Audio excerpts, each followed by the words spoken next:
to this computer. Okay, so this is Q2 wireless charging by Megs. This is actually supposed to be a school presentation. And then I was doing the video for the school presentation, and then I thought, you know what, this is a cool informative video. Then Torts was there because hi. And I was like, you know what, let's make this a video. I'm pretty confident in so if you're using this as a reference for learning about electromagnetic induction, I'm pretty confident with the math and the logic behind my understanding of electromagnetic induction. I wouldn't use this as a reference for Q1 or Q2 standard wireless charging. I'm just using this as an example to display electromagnetic induction principles.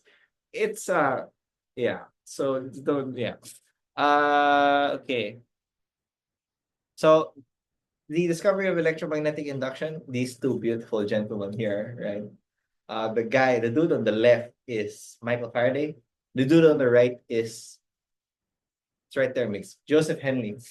And then Michael Faraday, the revolution, or like the most of the work on electromagnetic induction happened in like the late 1830s. Yeah. And happened late in the year 1830, or like early 1830s. Late in the year 1830s, early 1830s. Specifically, Michael Faraday discovered electromagnetic induction on the 29th of August, 1831. It is notable, though, that Joseph Henley, the dude on the right, independently discovered electromagnetic induction in 1832. But the paper of Michael Faraday was published first, so we credit him with the discovery. Poor Henry, sorry. So what experiments? So here are some like visuals that display the experiments for. Also, the let's be a somewhat proper scientist here. All of the math and visuals of this presentation is from, yes, the background isn't blurring it, is from University Physics by Young and Friedman, 15th edition. Oh, it's blurring. 15th edition, this chunky book. So specifically page 955. Wow. So these four pictures are just they show the experiments that display Faraday's law. So if you look at figure A, if you hold like a magnet above like a coil, right? Stationary, nothing happens. Wow. And if you're detecting if there's a current going through the coil, you won't detect the current. But as soon as you move the magnet down, you'll detect the current induced in the coil. If you move the magnet the other way, you'll detect the current going the other direction, right? Now it isn't just magnets. You can induce a current also if you have, look at figure C, if you have a current running through electromagnetic coils and you move those coils, you'll induce a current in the secondary coil also, right? And it's not just movement of things with an electromagnetic field. It's also just essentially changes in electromagnetic field, because in figure D, the primary coil with the running current is stationary. But if you turn that current on and off, it still induces a current in the secondary coil. It will induce a current in that secondary coil the moment you're turning it on and off, right? So the induced current happens during a change in electromagnetic field, not any form of stationary electromagnetic field. So you can sort of intuit this as like, you know how like electrons, negatively charged particles, you have another negatively charged particle here, like electromagnetic force, they'll repel each other, right? So if you have an electromagnetic field that's changing, it will push that electron to move those electrons. It will move those electrons, right? And moving electrons is just electricity, right? That's the current. It's moving electrons. So if you have a changing electromagnetic field, you're inducing these electrons to move across your primary coil, right? So, no, sorry, if you have a current of moving electrons, that they themselves are making ripples in that electromagnetic field, right? You're changing it, and you change that electromagnetic field, either by turning it on and off, moving the thing or whatever. Those changes in those electromagnetic waves, those changes in electromagnetic field will induce movement in the electrons of the other coil. Okay, so How do we quantify this? How do we math this out? How do we model this movement? Here we can so notice, obviously it will make sense na if you have more I don't know how big this video of us is in the actual Zoom recording. Okay. If you have what was saying if you have, if you have more obviously more electric field lines, going through more material that has more electrons, the more current you'll induce, right? And obviously, if you're going through less material with less electrons, less current induced. So, how do we quantify this? And how do we know if the electric field lines are passing through it the correct way to induce movement? We quantify this using magnetic flux. So, how do we measure this thing that we need to know? Essentially, we want to know if the electric field lines are actually passing through it, right? Because if it's parallel to the surface, you're not gonna have any influence on the electrons in that on that material, right? No magnetic flux. So if it's the more parallel, we're concerned with the parallel component of the magnetic field lines. So if you're slightly off, you want the parallel component. So you want to see how much is parallel to that surface vector. Surface vectors are literally just perpendicular to the surface anyway. They're perpendicular to the surface, and obviously the magnitude of that vector is just how large the surface area is. So if you're gonna so technically it's literally just the magnetic field lines times the surface vector, right? That's why the formula is B times dA, surface, well, B times A. So magnetic field lines times the area vector. And you want the magnetic field lines parallel to that area vector. So that's why it's B, A cosine angle in between them, right? Because if there's no angle in between them and they're parallel, cosine 0 is just 1.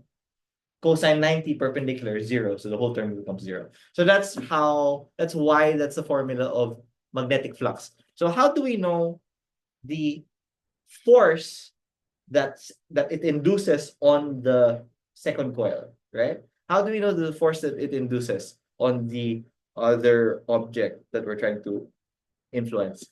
That's the electromotive force, right? How do we know that? The electromotive force, how we understand that formula, the third formula down, yung epsilon equals negative n times the derivative of magnetic flux over time, is we understand that by, so n is the number of coils, right? So obviously, the more coils you have, the more electrons you're moving in a circle in those coils, the stronger the electromotive force. Makes sense. You have obviously it's also dependent on the more flux, right? Which is dependent on the area. So the more flux, the more magnetic flux, and the more coils, the stronger the electromotive force, right?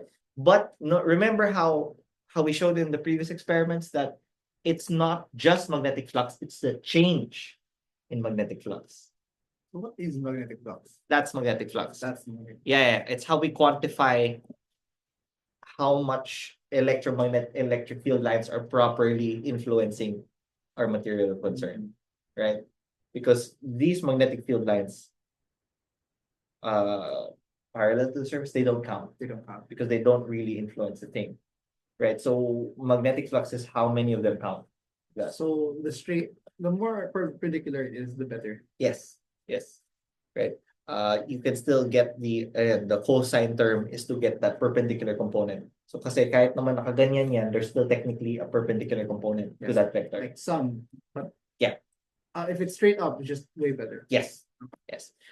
So since we want the change in flux over time, so you take the derivative over time, the change of flux over time, and that's how you make sense of that equation. Okay, now you know the electromotive force produced by your change in magnetic flux. How do we know the actual current that we're inducing, right? For the wireless charger, which is the point of this video nga pala. So how do you know the current you're inducing? The current you're inducing is equal to that equal to the electromotive force epsilon divided by R, the resistivity of the material. I think this is more that last equation. I think this is more this is easier to intuit when you remember Ohm's law. V V equals IR or I equals V over R. Resistance. Yeah, because you can like obviously the current, which is literally just you're moving electrons, will just be equal, so it's proportional to epsilon. So it's just equal to the force pushing them along, but being slowed down by however resistant the material is to the movement. So you can use So it's any inversely kind of material proportional for to the the coil.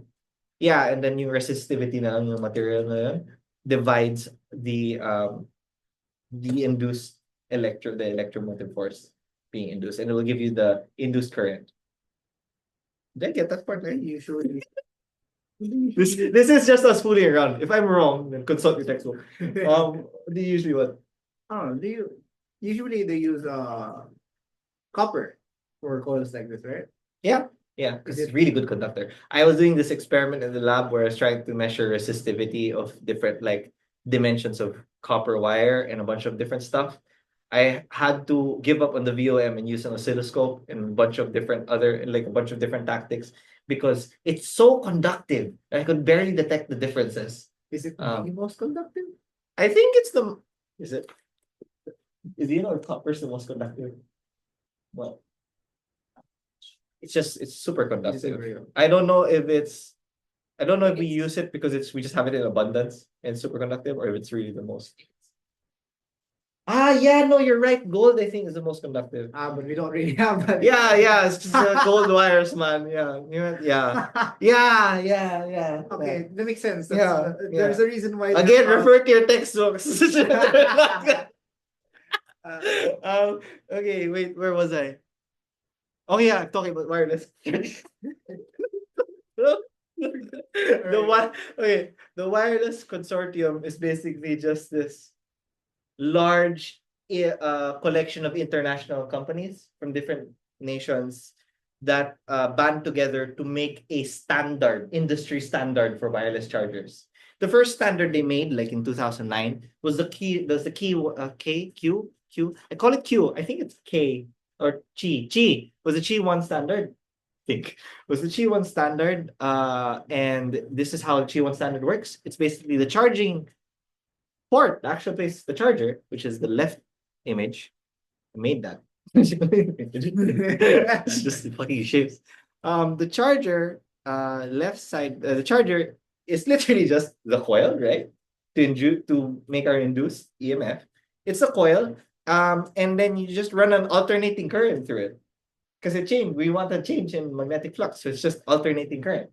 And then there's another coil that receives the induced current, right, from that alternating current from using Faraday's law, that receives that induced current in the cell phone, right? Is there any requirement to receive it, or no? They just have to be together. Yeah, so we're gonna talk about that in a bit. So you'll start to notice the cell phone charging when it's around 4 centimeters away from the platform for the Q1 standard. Ngayon, yeah, so about that. What are sources of inefficiencies with this system? Remember how I discussed magnetic flux will wholly depend on the relevant right, the relevant magnetic field lines that are perpendicular to the so the less overlap you have, the less magnetic flux, the less you'll actually be able to charge your phone, right? So you only really harvest depending on the overlap area of the coil in your phone and the coil in your and I hope that makes sense with how I discussed the formula earlier. I mean, if it's flat and flat, yeah, then you'll get maximum. No, but that's assuming you have it perfectly aligned. The coil. So you actually get a lot of the people who do wireless charging, I'm told through websites, get annoyed with aligning it properly, right? How did some other companies try to solve this? Look at this Tesla. So basically, there's this product. I think it's for like $300. It's a portable Tesla wireless charger. They just solved it by having a lot of different. Like let's increase the surface area of the charger, right? So there's more coils, right? More coils. More coils. The more coils will basically you can't miss the overlap area, right? So you'll charge the phone What is the drawback of this? Can you guess the drawback of this? Well, loss of energy. Yeah, lots of energy, really hot, will really heat up. Because you have that many electrons going through that many conductors. That's just gonna make a lot of heat, right? The resistance of that will need heat.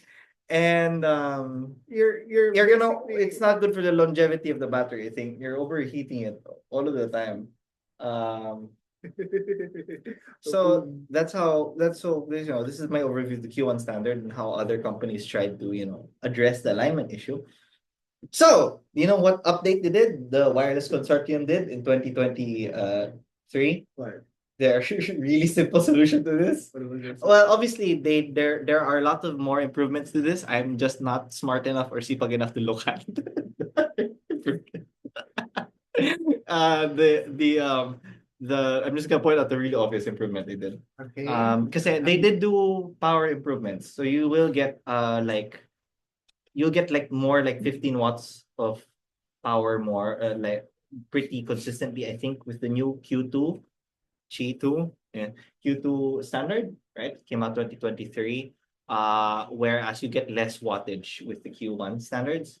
But a very simple, funny solution for the alignment problem is magnets. I don't know, it's not that slide. Magnets. Magnets. Literally just strong magnets in the charging port and strong magnets in the cell phone. That's the new cell phones that support the new Q2 standards. So if you put the phone on the charging port, it will just lock in place to the right alignment. This is my watch. And then then you have then you have better charging efficiency. Why wasn't this thought of in the beginning? It was just magic. Yeah. Oh, I don't know. Let's just hope that they align it right. Yeah. Anyway, that's the video. Okay. Bye. How do you stop recording? I don't know. So I stop sharing. Yeah. Yeah. Okay. Hello. There. And then I end the meeting. I think that's I think, yeah, probably. If you're seeing this video, I figured it out.